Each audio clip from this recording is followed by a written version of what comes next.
और कई बार में प्राथमिक शिक्षकों की भर्ती के संदर्भ में सदन में सवाल पूछा गया। इसमें माननीय मंत्री जी द्वारा रटा रटाया जवाब दिया जाता है कि हमारे पास पर्याप्त शिक्षक हैं एवं शिक्षा मित्र अनुदेशक कार्यरत है, जिससे बच्चों और शिक्षकों का समानुपात मिल रहा है। विगत कई वर्षों में माननीय मंत्री द्वारा जो कभी 1,26,000, कभी 85,000, कभी 5100, 112 पद खाली होने का डेटा सदन में समक्ष प्रस्तुत किया जाता है, लेकिन उक्त पदों को भरने के लिए बेसिक शिक्षा विभाग द्वारा अभी तक कोई भी प्रभावी कार्रवाई नहीं की गई। साथ ही सरकार की सही नीति न होने के कारण परिषदीय विद्यालयों की स्थिति बड़ी दयनीय है। गांव में जो परिषदीय विद्यालय हैं उनको सरकार द्वारा मर्ज किया जा रहा है अथवा बंद किया जा रहा है, बहुत ही दुर्भाग्यपूर्ण है। गांव के विद्यालयों को बंद किया जा रहा है, लेकिन जो मधुशालाएं हैं उनको गांव-गांव में खोलने का काम उत्तर प्रदेश की सरकार द्वारा किया जा रहा है। माननीय अध्यक्ष जी, आज लगभग 20 से 25 लाख युवा डीएलएड सीटेड टेस्ट पास करके शिक्षक भर्ती का इंतजार कर रहे हैं, लेकिन कोई उत्तर प्रदेश से भर्ती ना निकलने के कारण उनको मजबूरी में दूसरे प्रदेशों की ओर जाना पड़ रहा है। माननीय अध्यक्ष जी, हमारे पास पर्याप्त मात्रा में शिक्षक और शिक्षा मित्र कार्यरत हैं, लेकिन इनको शिक्षा कार्य के अलावा जितने भी सारे काम हों उतने पूरे काम शिक्षकों को दिए जा रहे हैं। प्राथमिक विद्यालयों की जो बिल्डिंग है उनकी स्थिति बहुत ही जर्जर है, पूरी तरह से कोई भी गांव जो विद्यालय वहाँ पर पूछना सारे उसमें नहीं पूछे। माननीय अध्यक्ष जी, आपके माध्यम से विषय पर रहूं, आपके माध्यम से मेरा जो बिल्डिंग के ऊपर पहला अनुपूरक है कि क्या सरकार जो पुराने शिक्षक है जिनकी नियुक्ति पूर्व में एनसीटीई की गाइडलाइन के अनुसार हुई थी, लेकिन अभी हाल में ही माननीय सर्वोच्च न्यायालय ने निर्णय दिया है कि जो शिक्षक टेट उत्तीर्ण नहीं है उनको टेट उत्तीर्ण करना अनिवार्य है, क्या उस विषय पर सरकार कोई विधिक राय लेकर उस पर उत्तर प्रदेश के शिक्षकों को राहत दिलाने के लिए कोई प्रयास करेगी कि नहीं करेगी? और आपके माध्यम से मानवर मेरा दूसरा प्रश्न है कि जो बेसिक शिक्षा में सर शिक्षा मित्र अनुदेशक कार्य कर रहे हैं, अनुदेशकों के मानदेय बढ़ाने के लिए माननीय न्यायालय ने भी निर्देश जारी किया है, तो क्या उत्तर प्रदेश सरकार शिक्षा मित्रों और अनुदेशकों को प्रति माह कम से कम 30,000 रुपए तक का मानदेय देने की व्यवस्था करेगी कि नहीं करेगी? है नहीं, लेकिन और आपकी अनुमति से जवाब देना चाहें तो दे दे। जी सर, आपकी अनुमति होगा सर, तो एक छोटा दो प्रश्न पूछेंगे बस, बैठे। टेट की जो अनिवार्यता के लिए माननीय सुप्रीम कोर्ट ने अपना जजमेंट दिया है, उस पर आपके माध्यम से प्रश्न किया है। ये पूरे देश भर के लिए लागू है और इस संबंध में हम उत्तर प्रदेश की तरफ से उत्तर प्रदेश सरकार इसके लिए रिव्यू में पहले से ही जा चुकी है कि जो माननीय न्यायालय का निर्णय टेट को अनिवार्य करने का आया है उसको एक बार पुनः उस पर विचार कर लिया जाए। किसी भी विद्यालय को बेसिक शिक्षा विभाग के अंतर्गत परिषद के अंतर्गत बंद करने का निर्णय कभी भी नहीं लिया गया। बार बार इस सदन में इस प्रश्न को उठाया जाता है कि सरकार के द्वारा बेसिक शिक्षा विभाग के द्वारा परिषदीय विद्यालयों को बंद किया गया। एक भी परिषदीय विद्यालय बंद नहीं किया गया है। जहां तक माननीय सदस्य ने शिक्षा मित्रों के और अनुदेशकों के मानदेय के संबंध में प्रश्न उठाया, हालांकि वो मूल प्रश्न से अलग है, लेकिन मैं इसके बारे में भी जानकारी आपके माध्यम से सदन को दे देता हूं कि शिक्षा मित्र और अनुदेशक हमारे विभाग के अंतर्गत बहुत लंबे समय से कार्यरत हैं और उनका जो योगदान है हमारे विभाग के लिए बहुत महत्वपूर्ण है।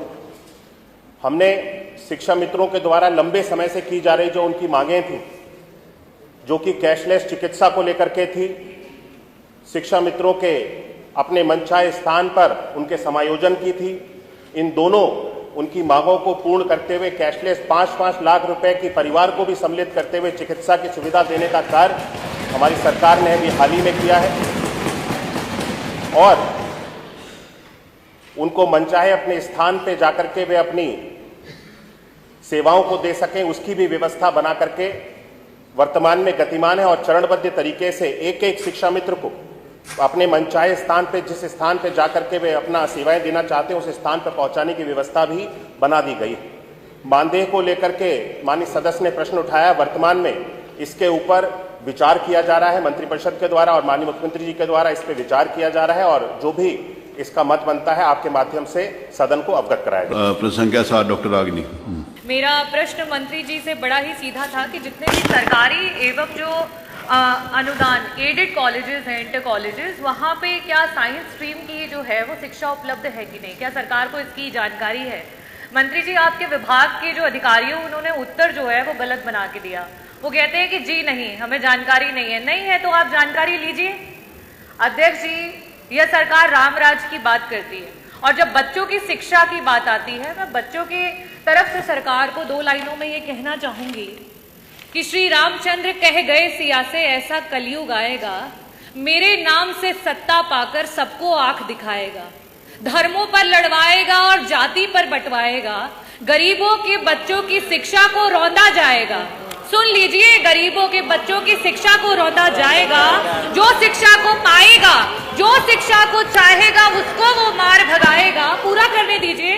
और ऐसा करके वैसा करके बस अपना मकसद पाएगा। मंत्री जी, बस अपना मकसद पाएगा। मेरा पहला जो प्रश्न है मंत्री जी आपसे ये है कि जो आर्टिकल 51AH कहता है, फंडामेंटल जो ड्यूटी है हम सभी की, भारतीय जो नागरिक हैं उनकी, कि हमें अंधविश्वास से दूर रहना चाहिए और साथ ही साथ हमें जो है विज्ञान और तर्क पे आधारित जो है सोच रखनी चाहिए। जब हमारे बच्चों के पास विज्ञान की शिक्षा ही नहीं रहेगी, और मैं ये कहना चाहूंगी कि आपका जो डेटा है, आपका जो उत्तर है वो इतना गलत है कि मैं मछली शहर के Khoyri inter college, Utarai inter college, Gohka inter college, Baderi inter college, Mogalpur inter college और ना जाने इतने इंटर कॉलेजेस, 90% उत्तर प्रदेश में इंटर कॉलेजेस हैं। आज किन्हीं ना किन्हीं कारणों की वजह से सरकार वहां पे जो है बच्चों को साइंस की पढ़ाई नहीं दे रही है। मेरा पहला प्रश्न आपसे ये है कि इन इंटर कॉलेजेस में क्या साइंस की शिक्षा को लागू किया जाएगा? 1982 से लेकर के जहां 22 लाख बच्चे होते थे जो 11-12 की पढ़ाई करते थे, आज वो 55 लाख हो चुके हैं। लेकिन आपके जो टीचर्स के पद हैं वो सृजन ही नहीं हो पाए हैं। श्री रामचंद्र जी को भी उनके महर्षि जो हैं वशिष्ठ मिले थे। हमारे बच्चों को शिक्षक क्यों नहीं दे पा रही है सरकार? रामराज की बात करती है। मेरा दूसरा बड़ा सटीक प्रश्न आपसे ये रहेगा कि 2017 से लेकर के अभी तक जितने भी हमारे प्रिंसिपल्स रिटायर हुए थे, इंटर कॉलेजेस में एक भी प्रिंसिपल नहीं पहुंच पाए। मंत्री जी, उनको पहुंचाने का काम करेंगी। विभिन्न जो हमारे क्षेत्र हैं उनके जो है टीचर्स नहीं अवेलेबल है, उनको पहुंचाने का काम करेगी। यहां तक कि इंटर कॉलेजेस में ग्रुप डी स्टाफ नहीं है, आउटसोर्सिंग पे नहीं है, परमानेंट तो दूर की बात है, क्या उनको वापस से देने का काम करेंगे? मंत्री जी, ये जो साइंस से संबंधित है ना, उसी का उत्तर दे दीजिए। सम्मानित सदस्य, अनुदानित विद्यालयों को लेकर और राजकीय विद्यालयों को लेकर इतनी चिंतित हैं कि इनको भगवान राम का उदाहरण देना पड़ा। जानकर भी अनजान बने ये और बात है। जानकर भी अनजान बने ये और बात है। ऐसा नहीं है कि इनको कुछ मालूम ना हो। और मैं ये भी बताना चाहती हूँ मान्यवर कि सूर्य की किरणें कितनी भी चमचमाएं, लेकिन समुद्र की लहरों को सुखा नहीं सकती। तो मैं ये बताना चाह रही हूं कि जो सम्मानित सदस्य ने चिंता व्यक्त की है, उस संबंध में मान्यवर प्रदेश में 974 राजकीय कॉलेज संचालित हैं, जिनमें 3 राजकीय बालिका इंटर कॉलेजों को छोड़कर शेष 971 राजकीय बालिका इंटर कॉलेजों में बालक बालिका में विज्ञान संकाय का पद सृजन है और उसमें मान्यवर पढ़ाई की सुविधा है। पहला जवाब तो ये है। दूसरा, मान्यवर प्रदेश में 487 अनुदानित इंटर कॉलेज संचालित हैं, जिसमें 2683 अनुदानित इंटर कॉलेजों में विज्ञान संकाय की पढ़ाई की सुविधा उपलब्ध है तथा 1404 अनुदानित इंटर कॉलेजों में विज्ञान संकाय की सुविधा उपलब्ध नहीं है। वो उपलब्ध इसलिए नहीं है कि प्रबंध तंत्र के आधार पर, प्रबंध तंत्र के आवेदन के आधार पर ये सुविधा उपलब्ध की जाती है। अभी तक किसी प्रकार का कोई भी उनके यहाँ से पत्रावली नहीं आया। धन्यवाद। सटीक है। विषय पर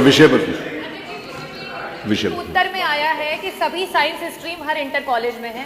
बस मेरी विधानसभा दिखवा ले, मेरी विधानसभा के जो मैंने सदन में 5 इंटर कॉलेजेस उसको दिखवा लेंगे मंत्री। वहाँ साइंस की जो है पढ़ाई नहीं है माननीय मंत्री जी, वहाँ पे कम से कम बच्चों के साइंस की पढ़ाई। आपका उत्तर जो है गलत नहीं। अरे आनंद जी विषय पर पूछ, ये विषय पे है, मेरा विषय यही था कि साइंस की पढ़ाई होनी इनके चाहिए। मंत्री जी इनके क्षेत्र के जो विद्यालय हैं उसमें दिखवा लीजिए। ये विषय पे ही है। आपके मेरा विषय ये था कि साइंस की पढ़ाई होनी चाहिए। ठीक है, आप आपके क्षेत्र के अंतर्गत जो विद्यालय है उनको दिखवा लीजिए। मेरी विधानसभा के कॉलेज, इनकी विधानसभा दिखवा लीजिएगा। अगला प्रश्न, गलत उत्तर आया। मंत्री जी इनकी विधानसभा के जो विद्यालय बताए हैं, बच्चे पढ़े, आप जो विद्यालय का इन्होंने बताया है उसमें दिखवा लीजिए। अगर उसमें कोई आवेदन आया है तो उसको प्रोसेस करवाइए। धन्यवाद।